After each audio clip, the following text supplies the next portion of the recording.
Hello and welcome to an After Effects video. So for those who've been following the progress of this channel over the last 2 years or so, you'll notice that there's a kind of trend with the kind of content I tend to focus on. I quite often like to sort of look at the kind of more fun, quirky, sort of face tracking sort of effects out there. And that's kind of evidenced by the fact that there is now nearly 60 odd videos on Spark AR, for example. But what I'm going to be looking at today is After Effects, and we're going to be looking at how to create something fairly similar to what you see on screen right now. Oh, let me just if that's the screen. So we're going to be trying to emulate some kind of fake face filter style effects within After Effects. And we're going to be using some tools that you may not have used or may not necessarily know of within After Effects to do some basic face tracking. So first thing we're going to need to do is we're going to need to just capture some footage of yourself or friend or face essentially. And we need to try and make sure that we have a fairly good lighting, so we have a kind of even lighting where possible. The quality of the footage doesn't have to be amazing. Your hair can be as messy as mine can be. You know, you can look as half dead behind the eyes as I do often. As long as basically there's enough detail in there and you can kind of get a front-on view of the eyes, the nose and the mouth. Because as you'll see with some test footage I've captured, which I'm going to be working on in this video, when we start moving our heads too much to the left and right, we start to have some quirky behaviours going on, to say the least. So to begin with, I've just imported, oh, there we go, this piece of footage here, which is just me looking very melancholy in front of some curtains, doing a variety of sort of face shapes. I think I opened my mouth at one point like so. And again, I look half dead. It's not the best quality footage, it's a bit grainy, but again, this is just sort of, it kind of adds to the effect of it being filmed kind of on a cheap mobile phone. So what I will be doing is I'll be doing my effects in here first, and then afterwards I'll be kind of cropping it to create this kind of Instagram style portrait look. So first thing I'm going to do is with my video imported into my composition, I'm going to just select my video clip. I'm then going to go over to my little drawing tools at the top. So I'm going to be using the Ellipse Tool. And I want to kind of pick a sort of frame where my face is kind of fairly central. So this frame is actually perfect. I'm just going to click and drag. So this is going to create a mask. And I just want to make this sure that this circle kind of covers the area in which the face will sit. So with this mask created, I want to go to Window, Tracker, and what the tracker tool is the tracker tool is typically used for 3D match move tracking or 2D positional tracking, but what we're going to be doing is using a tool which is again kind of hidden until you kind of work around it in this method, is this option here called Method Face Tracking. So typically we use a position rotation, a scale, etc, etc, but what we're going to be looking at using is face tracking, and we're going to be using the detailed features option. So with us on our first frame, I'm just going to hit the Analyze button, and this will start to scan the sort of facial features within that mask, and as you see it's created these little point anchors across the face. So we have one for our pupil, we have two for our eyes, sort of inner and outer shape, our nose rim, our eyebrows, our nose and our mouth, and then we have this kind of general mask for our sort of facial extraction itself. So we could always do all the sort of effects by actually manually masking each part of the face and manually tracking each part, but using this sort of inbuilt tool will sort of save a significant amount of time. So this will take some time to perform its analysis, so while it does so, I will sort of just cut the video until it's kind of completed, and then once it's fully analysed we'll return and start playing about with some of the things we can do with it. Some cool little easy techniques to play about with. Okay, so we've now been rendering the face for about 40 minutes. I'm actually just going to trim my clip down just because of time, so we don't waste too much time for rendering the whole scene. So I'll just trim the clip down to half the size. So what you'll see is once we have tracked our face using the tracker and the face tracking tool, this will basically segment our face like so, and you should just now see your face extraction on your composition layer. And what this now allows us to do is each of these sort of little points here are things that we can now map any image, video or effect to. So what I like to do is I like to actually copy or duplicate the layer I've got with my video on. I'm just going to drag this duplicate below my masked video and then going to just delete this mask on this duplicate. So what I should have is I should have the video behind the original video at the same point in time. So I now have this sort of face mask in front of my face, which allows me to do things like having things sort of creep out from behind the face. So for example, if we look back to this shot here, where we've got these kind of paths coming out, you'll notice that those paths are kind of masked or in between the two layers of our cutout face and our original video. So what we're going to do is we're just going to go through here and try and think about what we want it to do at what points. So I'm going to say about this point here, I want the face to start to scale. So I'm going to press S for scale on my mask layer. I'm going to add a keyframe, so start keyframing. I'm now going to scale this up. I'm also going to just go back to my original position, press P to set the position value. And you'll notice that actually with every single tracking point that we created, it's created an individual keyframe for every single point within our tracking point data. So every eyebrow position, pupil, nose, mouth, etc. is being tracked and keyframed. Hence why it's taking a significant amount of time to track. So I'm just going to move the head down a little bit. So if I just sort of play back this little bit here, my face should essentially expand to be quite large like so. If the edges are a bit sharp, which they are here, I can go back to my layer and under the effects controls we have all these options here, but what I want to do is I actually want to go to mask. I'm going to drop down the mask options and I'm going to go to mask feather. I'm just going to increase our edge feathering a little bit just to sort of smooth off the outlines so we don't have this kind of such harsh edge cut once it starts to scale up to this point here.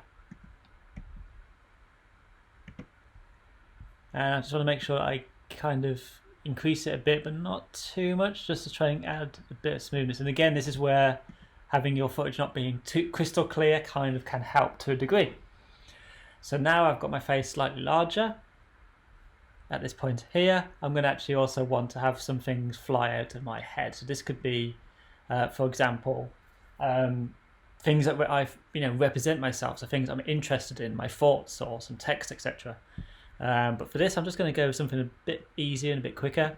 And I'm just in between these two layers, I'm just going to create a new layer null. So I'm going to create a new layer, new null object. I'm going to go to my masked video here, drop down the options, and I'm going to drop down my face track points. And I'm going to want to basically pin my null object to the center of my nose. So I tend to use the nose tip as the point of connection. So I'm going to go back to my null and let's just get this up so you can see a bit easier what I'm doing. There we go. So I'm going to drop down my null. I'm going to go to its position value and I'm going to pick whip its position for the null object to the nose tip position. So this means this null object will now follow wherever that nose tip is in my scene. So if I just scroll back and check that it is on the tip, which it is. This means now anything I parent to my null object will basically use that as a center point, essentially. So I'm just going to again create a new shape layer. And again, this is going to be in between my backing video and my masked face. And on this shape layer, I'm just going to use my pen tool, making sure I'm using the tool create shape option. I'm going to give myself some stroke, so I'm going to give myself, let's say 20 stroke for now. And I'm just going to start to draw out some paths. So I'm going to scrub along to where the effect starts to come in, like here. And I'm going to start drawing some basic lines. And I want to try and keep them so they go off screen a little bit like so. I'm going to also adjust its thickness a bit. And under the contents shape path, we can also adjust the stroke and the fill. So I'm going to go to the stroke. And I'm just going to turn on the taper. So I want my taper start length to be, so it starts off with kind of quite thin. And I want it to also finish on quite a thin point as well. Do I want some dashes in there? I'll add some dashes. And I'll just offset those positions a bit like so. And again, I could animate anything with a stopwatch is. I could animate the color over time. I could have it sort of have different sort of look. I'm going to give it a round cap just because it makes it a bit neater, I think. This sort of look here. And all I'm going to do is start to keyframe when it starts to draw in. So the way I find to get the to kind of get the cool drawing on a look is on my shape layer. I'll go to add, and I'm going to add a trim path, and I'm going to have my trim path end set to 0, start the keyframe, and then once I want it to kind of be drawn off screen, I'm going to have that end go to 100. And I'm going to go back to my end, keyframe my start, go back to my new position for my end, and then just keyframe the start to go to 100, or maybe a little bit less, say about 58-ish.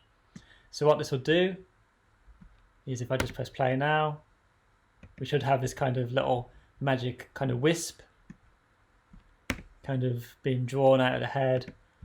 And let's just set this to 100 so it's a little bit offset. So we can kind of do that. So that's what I did for here. I had multiple paths. I had different sort of dashes. I tried some waves. I tried some different kind of drawing patterns here. So again, this doesn't have to be lines. You could also use actual physical shapes. You could have morphing objects. So you could have paths that you created in Illustrator and have those paths transform as they sort of move or fly out the head. What I'm going to do though is with the shape layer selected, I'm just going to parent this to my null, just to make sure that it follows that null object. So if my head kind of goes too crazy, it is kept within a reasonable position. If I start to see that my position is now thrown off a little bit, I can still, with my shape layer, kind of control the position a little bit. So I can offset it to ensure that it still kind of comes from where I want it to. So by using null object as our anchor, our central anchor, we can still independently move our layers, so our shape layer or our image layers or video assets independently, and still have kind of behave the way we want them to, whilst being tracked to the rough position of our head. So I'm just going to go back to here. So I'm going to use S for scale. So I want it to go big, and then I want it to go back to its original size. So I'm going to copy its original scale size. Same with position. There we go. So I'm going to go big head, magic wand thing comes out. In fact, I'm actually going to just move those positions a little bit. because it's a little bit too fast. So I'm going to hit U to bring up all keyframes. There we go. So head goes big, then goes small. Let's just give us a bit more time. A bit big so it doesn't scale down so fast. So I'm just going to copy those frames here.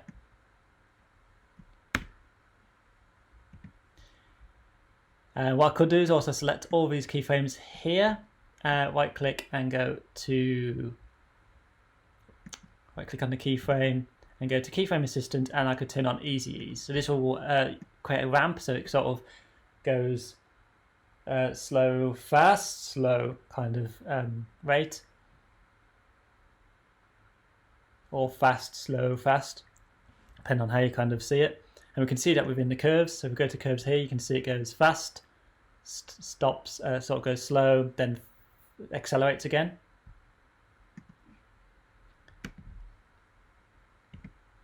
Another thing I did with my original composition is I actually also started to play about with some other effects.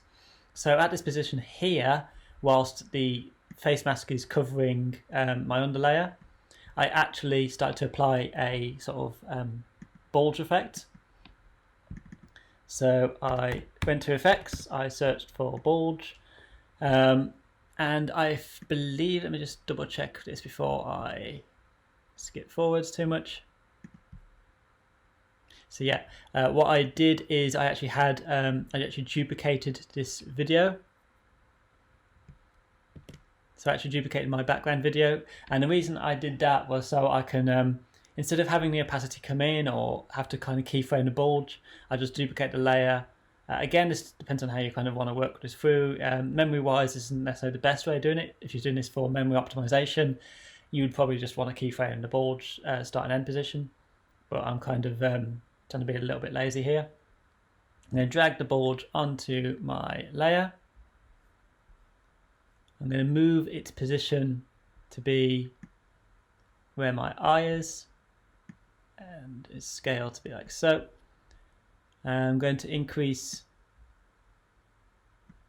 the bulge height. And what you'll see is we can't see anything at the moment, and the reason we can't see anything at the moment is because our layer here that's masked is still showing. So at this point I'm actually just going to have it sort of disappear.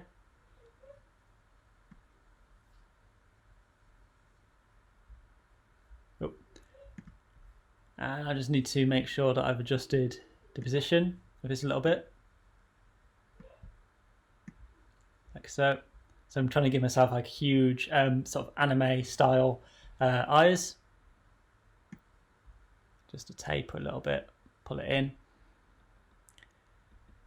And what I did here in terms of to keep this centered to my eye position is I went to the effect drop down on that layer. So again, this might start to take a bit of time depending on how good your computer is. Mine's just having a moment. There we go. Under effects and bulge, and the center of the bulge, I then pick whipped this to the eye. So in this case, this is my right eye, I think. So we'll go to right eye. I pick whipped the bulge center to the right pupil point. And in fact, I actually had the wrong eye, so it's the left eye I meant to do. Rights and lefts. See, because the problem is I sort of sometimes see this flipped to what you see. So this is my left pupil. So what this will mean is now wherever that left pupil position is, this bulge will follow it. So no matter how much my kind of head moves around, it should keep the eye having that effect applied to it. So what I could do here, for example, is I could start to, again, start to duplicate a layer. In fact, that's what I did for the rainbow coming out the mouth, which I'm not going to really show you at the moment. I'm just going to show you how it's constructed here, just for time reasons. But what I did was, again, I just copied the layer of the face mask on.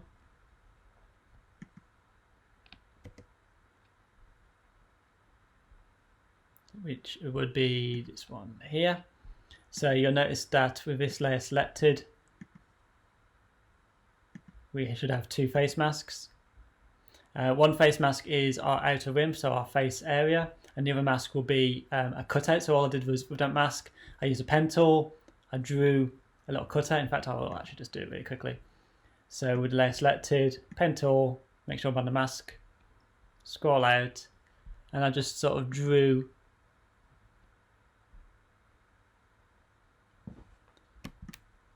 a kind of straight line down, smoothing the top area like so. So it kind of roughly follows my mouse position. Let's turn off the other layers so we can see what's going on easier.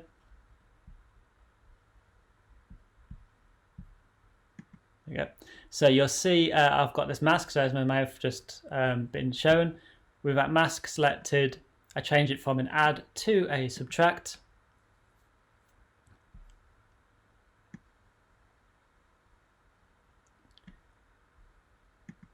And in order to have this kind of position or data following correctly,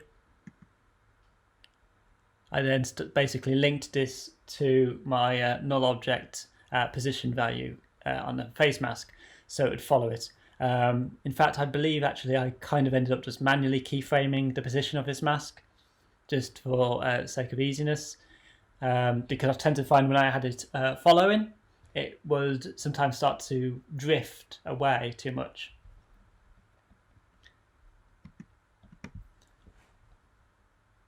So let me just quickly duplicate my bulge value here, and I'm just going to link it to the other eye because it just looks a bit weird having one eye sort of enlarged like that.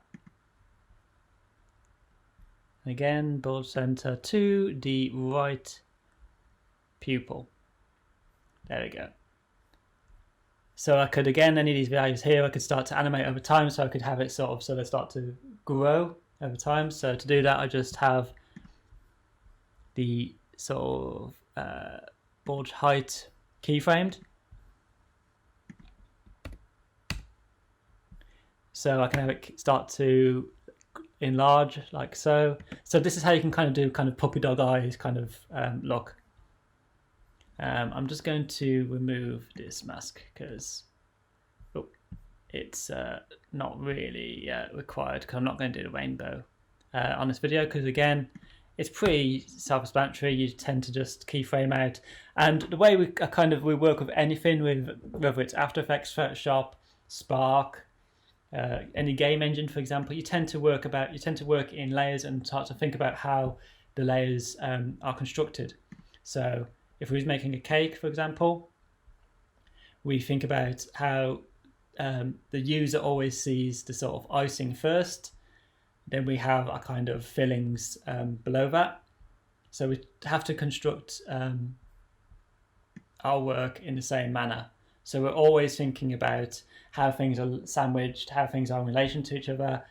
If this moves, would this follow it, for example, so on and so on.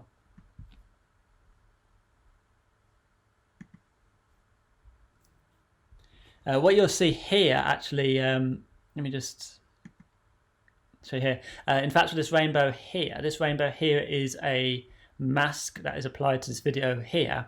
What I did to get the rainbow effect is I just created a new solid, added a full color gradient to it, and then under the toggle modes and switches, I toggled it to use the alpha matte of the video layer above. And that's how I basically got that to kind of fit where I wanted it to.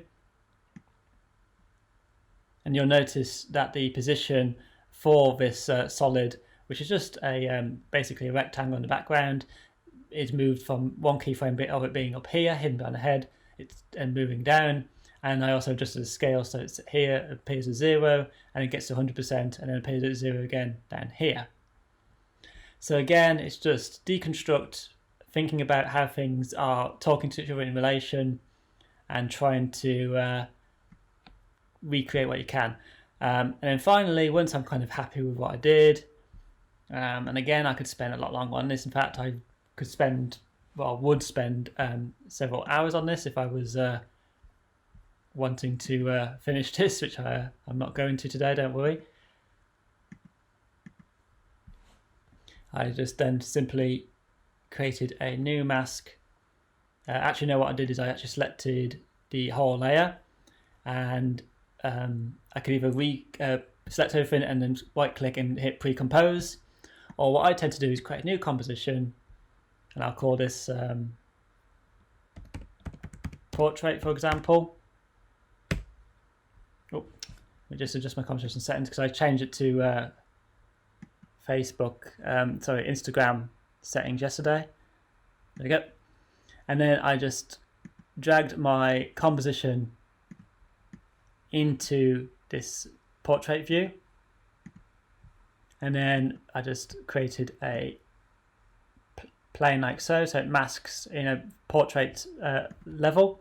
I then duplicated that layer, put it behind, and then I just deleted the mask I just added. I scaled this up. Sorry for that sort of random cut that happened just there. My video decided to stop recording. So as I was saying, I just sort of duplicated it, scaled it up, put it behind my portrait. What I added then is I added a Gaussian blur to this background video. Just gave it a bit of a blur to it and reduced its opacity. I could also do some color correction if I wanted to. So now whatever I do, this just kind of gives me a kind of look that would emulate what it looks like if you had it on a TV or a laptop screen when you're looking at a portrait video. And so what I could do is, as long as I have my null object correctly set up here, and again, sorry for this, I kind of have already talked about this, but I didn't realize it stopped recording.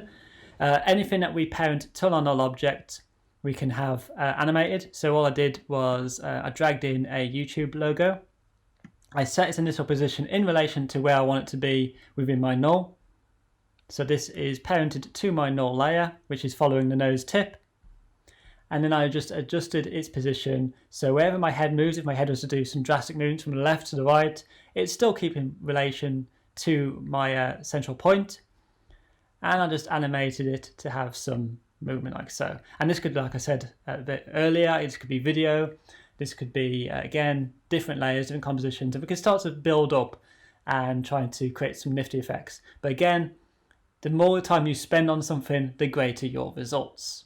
Always try and plan ahead and think about layers. Layers are important. We are like onions, and so are videos.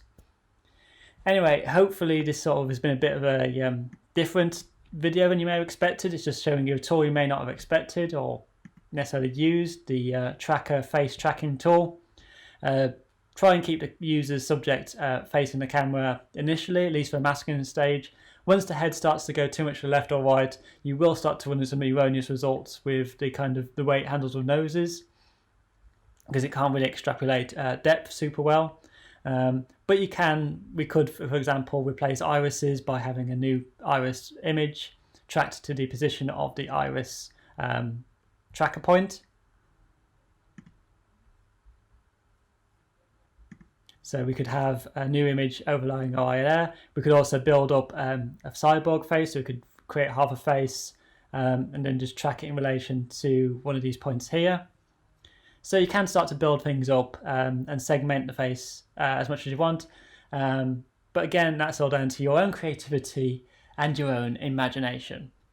So remember to like, comment and subscribe, and we'll be back with some more videos. Hopefully we'll be keeping to a kind of Spark schedule, so there'll be probably at least another Spark video within the next week. And we're trying to aim for about 2 to 3 Spark videos a month, at least for the next foreseeable future at least. Anyway, remember, thank you for watching, and I'll see you again soon. Goodbye and have fun.